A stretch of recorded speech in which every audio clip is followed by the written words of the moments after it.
Hey everyone, welcome back to Leo's Daily English. I am your host, Leo, and as always, I'm joined by the wonderful Chloe. Before we get into the meat of today's episode, I have a small favor to ask. If you're listening to us on YouTube and you find our conversations helpful for your English journey, please smash that like button and subscribe to our channel right now. It really helps the algorithm show our lessons to more English learners around the world.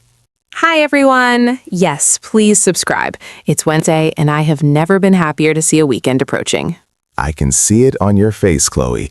You look like you've been through a war. How was your week? Give us the tea. Leo, tired is not the word. I've had a hectic week. It started on Monday morning with a broken coffee machine, and it just went downhill from there. Meetings were scheduled back to back. I didn't even have time for a proper lunch break. I was eating a sandwich while typing an email with one hand and holding a phone with the other. Wow, that sounds like the definition of hectic. For our listeners, let's pause there. Hectic. Hectic. It means very busy and full of activity, but usually in a way that feels a bit out of control. Chloe, would you say your week was just busy or truly hectic? Definitely hectic. Busy is when you have a lot to do, but you have a plan. Hectic is when the plan disappears and you're just trying to survive. My boss called me at 6 p.m. on Wednesday with an emergency task. My inbox currently has 200 unread emails. It's been chaotic. I feel for you. When I have a hectic week, I start losing things. I'll leave my keys in the fridge or forget my own phone number. It's like my brain is a computer with too many tabs open. That's a perfect metaphor. My brain is definitely buffering right now. I feel drained. Do you know that feeling, Leo, when your mental battery is at 1%? Absolutely. Being drained is worse than being tired. If you're tired, you sleep and you're fine. If you're drained, you need a whole miracle to feel human again. So listeners, if you've had a hectic week like Chloe, take a deep breath. You've made it to the weekend. Exactly. Let's repeat that word one more time for everyone. Hectic. A hectic schedule. A hectic lifestyle. Try to use it in your head right now. My work life is so hectic lately. In the next part, we're going to talk about how we plan to recover from this madness. Stay tuned. Chloe just finished telling us about our incredibly hectic week. So Chloe, the golden question is, what is your strategy for the weekend hours? Are you going to recharge your batteries? Or are you going to have a blast this weekend? Is there a third option? Like sleeping for 48 hours straight? If I had to choose, I am 100% in recharge mode. I don't want to see anyone. I want to disappear into my apartment, close the curtains, turn off all the lights, and just exist. That sounds very peaceful, but also a little bit lonely. I'm the exact opposite. When I've had a stressful week, I feel like I need to explode with energy. I want to go out, see my friends, go to a loud party, and just have a blast. If I stay home, I feel like I'm wasting the precious little free time I have. See, that's where we differ. To me, having a blast sounds exhausting right now. Imagine the loud music, the small talk, the expensive drinks. No, thank you. I need silence to recharge. Let's look at those two expressions for a second. To recharge. It's like your phone, right? You plug it into the wall. For humans, the wall might be a good book, a hot bath, or a long nap. It's about internal energy. Precisely. And having a blast, that's about external energy. It's a very common informal idiom. It doesn't mean something actually exploded. It just means you had a fantastic, high-energy time. For example, we went to the beach last summer and had a total blast. Right. Or, I had a blast at the karaoke bar last night, even though my singing was terrible. It's such a versatile phrase. You can have a blast at a wedding, a concert, or even a simple dinner with friends. But Leo, don't you think you'll be even more tired on Monday if you spend all weekend having a blast? Not at all. For me, social interaction is my fuel. It's how I get my energy back. If I spend all Saturday alone, I'll feel grumpy and bored on Sunday. I need the blast to feel alive. I guess I'm just a different breed. I'm already dreaming about my bed. My bed is my charging station. Well, listeners, which one are you? Are you a recharger like Chloe or a blaster like me? Think about it as we go into the next segment, where I try to convince Chloe to actually leave her house. Ugh, Leo, you're killing me. All right, Chloe, I know you said you want to recharge, but hear me out. I have a plan for Saturday morning that is the perfect mix of fun and fresh air. There is a brand new open-air market that just opened downtown. It's got amazing coffee, local street food, and it's right next to the river. After that, we could go for a light hiking trip on the North Trail. A market? With people? On a Saturday morning? That sounds like the opposite of recharging. That sounds like another hectic day. No, it's different. It's an open-air market. You aren't trapped in a building. You're outside. You get to get some sun. Chloe, you're looking a bit pale. You need some vitamin D. It clears the mind and makes you happy. I have vitamin D pills in my kitchen, Leo. I don't need to climb a mountain to get them. And hiking? You know my relationship with hiking. I like the idea of hiking, the cute boots, the photos of trees, but I hate the reality of hiking. The sweat, the bugs, the sore legs. You're being such a couch potato. A couch potato is someone who just sits on the sofa all day watching TV and eating snacks. Is that really how you want to spend your life? For this Saturday? Yes. I want to be a professional gold medal winning couch potato. I want to be the queen of the sofa. But think about the fresh air. There's an idiom we use, a breath of fresh air. Usually it means something new and exciting, but literally, going for a hike is a breath of fresh air for your lungs. You've been stuck in an office with recycled air all week. I appreciate the offer, Leo, really. But open air just sounds like nowhere to hide from the sun and noise. I prefer my controlled environment at home. I'm not giving up yet. Hiking is great for your mental health. They call it forest bathing in some cultures. You just walk among the trees and let your stress melt away. My stress will melt away much faster if I'm watching a romantic comedy in my living room. But nice try, Leo. Your outdoor person energy is very strong today, but my indoor person energy is stronger. Fine. But don't complain to me on Monday when you feel like you haven't seen the sun in a week. Okay, Leo. Since I rejected your mountain climbing expedition, let me tell you what my perfect Saturday actually looks like. I am a proud homebody. A homebody is someone who just loves being at home. It's my sanctuary. Homebody. That's a great word. It sounds much nicer than lazy person, doesn't it? Exactly. It's not about being lazy. It's about enjoying your space. My plan involves decluttering. I have a closet that looks like a monster lives inside it. I want to take everything out, organize it, and throw away things I don't need. Chloe, we have very different ideas of fun. You're telling me that cleaning your closet is a relaxing weekend? That sounds like a nightmare to me. It's productive rest, Leo. When my house is clean, I feel calm. And after that, I'm going to catch up on sleep. I haven't slept more than 6 hours a night all week because of that hectic project. I'm going to sleep until noon, then take a nap after lunch, and then maybe go to bed early. Catch up on sleep. We say that a lot in English. It's like you have a debt of sleep that you need to pay back. Exactly. And the most important part of my weekend is self-care Sunday. I'm going to do a face mask, read that novel I bought 3 months ago, and maybe bake some cookies. No pressure, no deadlines, no Leo asking me to climb rocks. I'm offended, but I get it. Self-care is a huge trend right now. It's about taking care of your mental health. For you, self-care is staying in. For me, self-care is going out. And that's okay.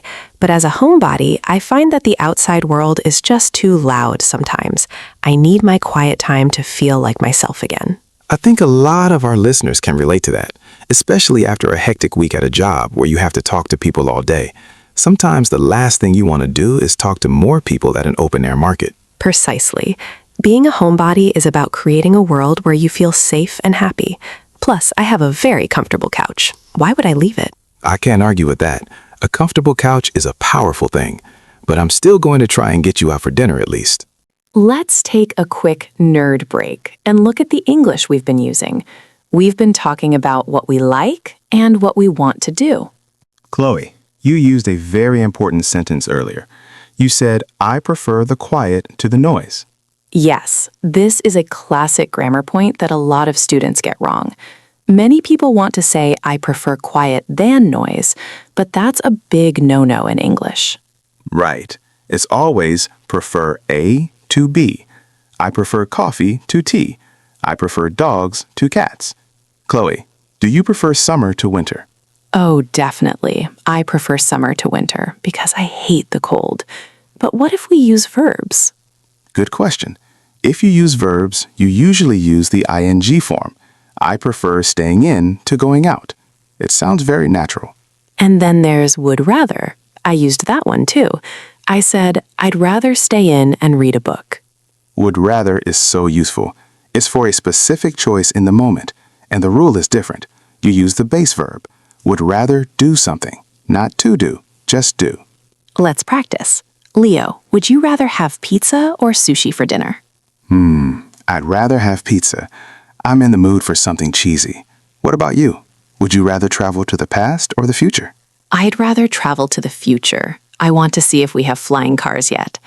Notice I didn't say I'd rather to travel, just I'd rather travel. Perfect. And if you want to compare two things with would rather, you use than. I'd rather eat pizza than sushi. So to recap, prefer A to B, but would rather A than B. It's a bit confusing, but once you hear it enough times, it becomes second nature. Exactly. We also talked about like doing versus like to do. Usually they are the same, but I like doing is more about the enjoyment. I like hiking. I enjoy the walk. I like to hike can sometimes mean it's a habit or something you think is good for you. Like, I like to clean my house on Saturdays. I don't necessarily enjoy the scrubbing, but I like the result. Great distinction. Listeners, try to make your own sentences right now. What do you prefer? What would you rather do this weekend? Say them out loud. Okay, Chloe, I'm going to try one last time. There is a rooftop party on Saturday night. Great view of the city, DJ, free snacks. You have to come. Oh, Leo, you are like a salesman who won't leave my house. I told you I'm in homebody mode. But I don't want to be mean, so let me use a very useful English phrase. Leo, can I take a rain check on that party? The rain check. The classic way to say no politely. For our listeners, a rain check is an idiom that means you can't accept an invitation now, but you would like to do it another time in the future. Right. It's perfect because it's not a rejection. It's a delay. It's much softer than saying, no, I don't want to go. Do you know where that phrase comes from, Chloe? It's actually from baseball. Back in the 1800s, if a baseball game was canceled because of rain, the fans were given a rain check, a piece of paper that let them come back to a different game for free. That's fascinating. I love how sports idioms end up in our everyday social lives. So when I say, can I take a rain check, I'm basically saying, the weather in my brain is too rainy for a party. Let's do it another day. Exactly. It's very common in business too. I can't meet for coffee today, but can I take a rain check? It shows you still value the relationship. But Leo, you have to be careful. If you take a rain check 5 times in a row, people might stop asking you. True. At that point, it's not a rain check. It's just an excuse. But for you, I'll allow it. You've had a hectic week, you're drained, and you're focusing on self-care. Thanks for being understanding. Sometimes no is the hardest word to say in a second language because we don't want to sound rude. We learn yes, please, and no, thank you in lesson 1, but in real life, we need more nuance. Nuance is key. Instead of no, you can say, I'm not really up for it tonight, or I'm a bit tied up right now. Up for it. That's another good one. Are you up for a movie? No, I'm not really up for it. It just means you don't have the mood or energy. So, I'll go to the party and you take your rain check, but you owe me a dinner next week. Leo, while you're at that party on Saturday, I want you to think about something. Are you there because you actually want to be there, or is it because of FOMO? FOMO, the fear of missing out. That's a very modern acronym.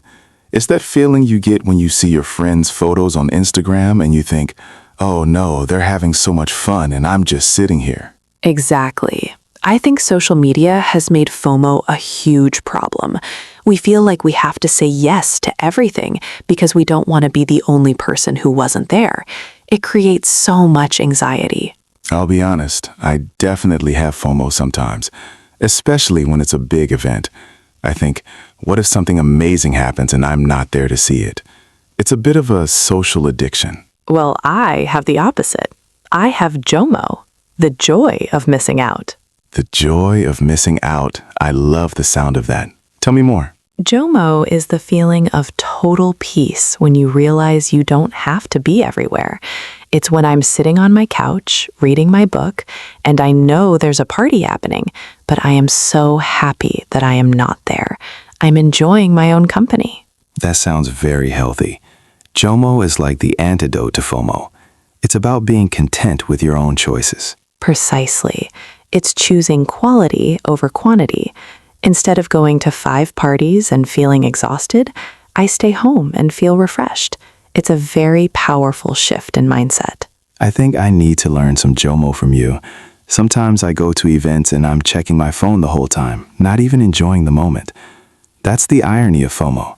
You're so afraid of missing something else that you miss what's happening right in front of you. That's so true. In JOMO, you are fully present. If I'm baking cookies, I'm only thinking about the cookies. I'm not thinking about the DJ at your party. You know, maybe I'll try to find some JOMO this weekend too. Maybe I won't stay at the party all night. Maybe I'll leave early and enjoy a quiet walk home. That's a great start, Leo. Baby steps. JOMO isn't about being a hermit. It's about being intentional with your time. Listeners, which one do you feel more often? The anxiety of FOMO or the peace of JOMO? It's a great thing to think about for your mental health. Chloe, you mentioned Instagram and FOMO. That brings up another big topic. I think part of the reason we're all so drained and hectic is because of our phones. What do you think about a digital detox? Oh, I am a huge fan of the digital detox. For anyone who doesn't know, a detox is when you stop taking something unhealthy into your body. So a digital detox is when you stop using your phone, tablet, and computer for a set amount of time. I've tried it before, but it's so hard. I feel like my phone is an extra limb. I reach for it every 5 minutes without even thinking. It's a reflex. That's why you need a detox. It's to break that addiction. My plan for my self-care Sunday involves a 4-hour digital detox. No notifications, no scrolling, no emails. 4 hours? That sounds like an eternity. How will you know what's happening in the world? What if there's a hectic emergency? Leo, if there's a real emergency, someone will find a way to reach me. But usually, 99% of what's on our phones isn't urgent. It's just noise. When I unplug, that's a great verb, by the way, to unplug, I feel my brain slowing down in a good way. To unplug, like pulling the power cord out of the wall. I like that. I notice that when I'm on my phone, my attention is fragmented. I'm looking at a cat video, then a news story, then a work message. My brain never gets to rest. Exactly. During a digital detox, you can achieve deep work or deep rest. You can read 20 pages of a book without stopping. You can actually taste your food because you aren't looking at a screen while eating. I think I'll try to unplug during my hike. Usually, I'm taking photos and posting them to my story while I'm walking. I'm not even looking at the real trees. I'm looking at the trees through my camera lens. That's exactly what I mean. You're missing the breath of fresh air because you're worried about the likes. Try putting your phone on airplane mode and just leaving it in your backpack. It's going to be a challenge, but I'm up for it. A digital detox sounds like the perfect partner for a hectic week recovery plan. It really is. Even just 1 hour makes a difference. Your brain needs silence to process everything that happened during the week. All right, listeners, I challenge you. Try to unplug for just 1 hour this weekend. No phone, no TV. Just you and the real world. Can you do it? Okay, Chloe, we've spent a lot of time debating. I'm the outdoor person who wants to have a blast and get some sun. You're the homebody who wants to recharge, declutter, and have a digital detox. It seems like we won't see each other at all this weekend. It's true, we are on 2 different planets right now, but a good friendship is all about compromise. Compromise. That's a beautiful word. It means an agreement where both people give up a little bit of what they want to find a middle ground. Exactly. So how about this for a compromise? Saturday, we both do our own thing. You go hiking and paint the town red at your party. I stay home, be a couch potato, and clean my closet. Okay, I like that. We both get what we need. And then? And then, on Sunday evening, after we've both recovered in our own way, we meet for a casual dinner.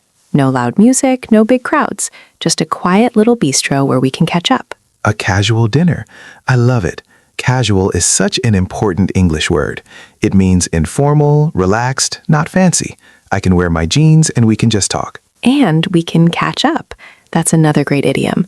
It means to tell each other the news about our lives since we last spoke. I'll tell you about my organized closet, and you can show me your non-digital photos of the mountains. It's a deal. That's a perfect compromise. It respects my need for activity and your need for rest. And it gives us something to look forward to. I think sometimes we feel pressured to do everything with our friends, but it's healthy to have solo time too. I agree. A solo day can be very refreshing. It makes the time you spend with friends even better because you actually have things to talk about. Plus, by Sunday night, my social battery will be fully charged. I'll actually have the energy to listen to your crazy hiking stories. And I'll have burned off all my extra energy, so I'll be able to sit still at a restaurant for more than 20 minutes. It's a perfect plan. A hectic week deserves a well-planned weekend. Cheers to that. Compromise reached. We've come to the end of our Weekend Dilemma series. But before we go, we need to do some work. It's time for the shadowing task. This is my favorite part. Shadowing is when you listen to us and repeat exactly what we say, at the same time or right after. It's the best way to improve your accent and your flow. I'm going to say 3 key sentences from this series. I'll say them slowly first, then at normal speed. Listeners, please repeat after me with emotion. Sentence 1. To be honest, I'd rather stay in and read a book than go to a crowded mall.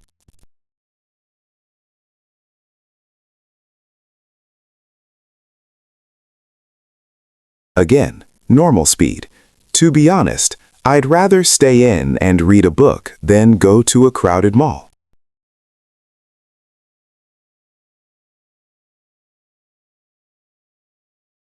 My turn. Sentence 2. I've had such a hectic week. I really need to catch up on sleep.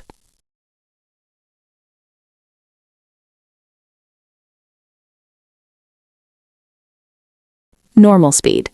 I've had such a hectic week. I really need to catch up on sleep.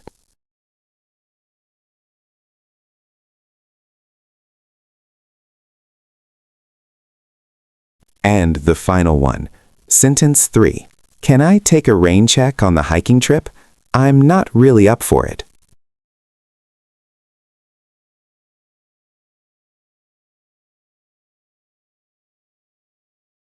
Normal speed. Can I take a rain check on the hiking trip? I'm not really up for it.